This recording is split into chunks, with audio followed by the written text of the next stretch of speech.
Iran today lashed back at the U.S. and Great Britain following international condemnations of the government's recent crackdowns against the opposition. And that's as Iran is pondering what to do, or I should say Iraq is pondering what to do about after Iran seized one of its oil wells. So a lot of developments over in the Middle East. Before going on break for the holidays as well, here in the U.S., Senate Majority Leader Harry Reid had already signaled that the year 2010 could be the year of Iran in terms of the White House's foreign policy focuses. So we're joined now by Haleh Esfandiari. She is the director of the Middle East program at the Woodrow Wilson International Center for Scholars. She's also the author of the book My Prison, My Home, which recounts her arrest in Iran back in 2007. She comes to us from Washington, D.C. Thank you so much, ma'am, for joining us this morning. Let's start with the unrest taking place in Iran. You have 8 people who have died in the clashes these last few days, many more injured. The violence is clearly increasing. Is this unrest manageable for the regime? I'm not so sure whether the regime is capable of controlling or managing the unrest. If they were, why would they revert to such massive suppression, arrest, killing, and atrocities that they are committing in jail? Is Iran on the brink of another revolution? Some people are saying that.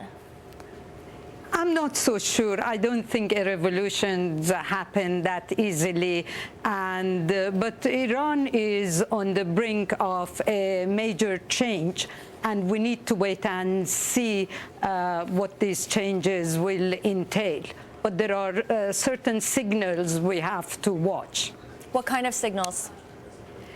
First of all, we just have to watch and see how long can the opposition sustain these protest movement. Secondly, we have to watch and see how long the security forces will continue killing and arresting and beating up people on the streets.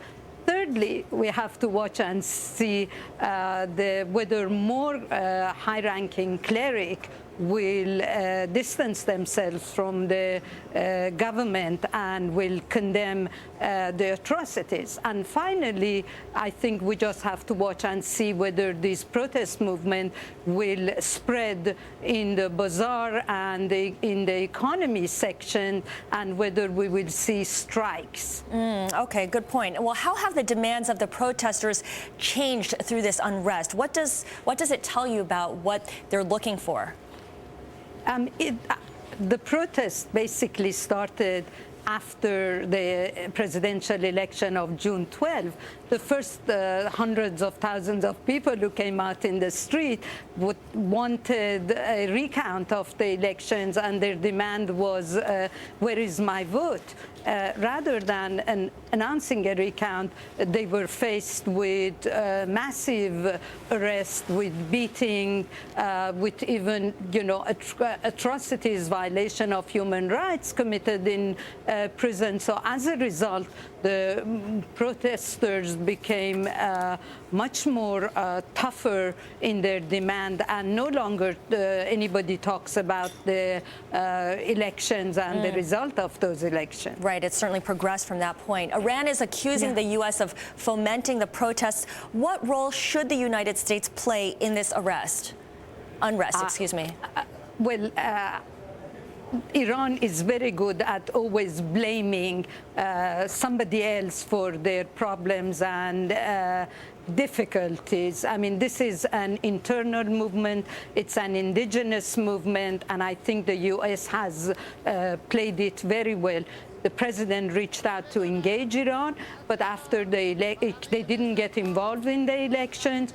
But recently, as they see the unrest spreading and the atrocities committed against the people who are protesting in the street, the U.S. administration and the Europeans have escalated their condemnation of the suppression of the people.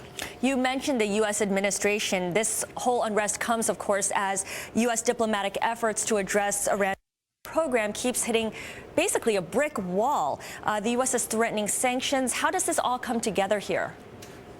Well, I suppose if Iran continues, the Iranian government continues the current attitude and position, it will be faced with really very hard sanctions, which are going to be crippling for the Iranian economy, which is anyway not going anywhere.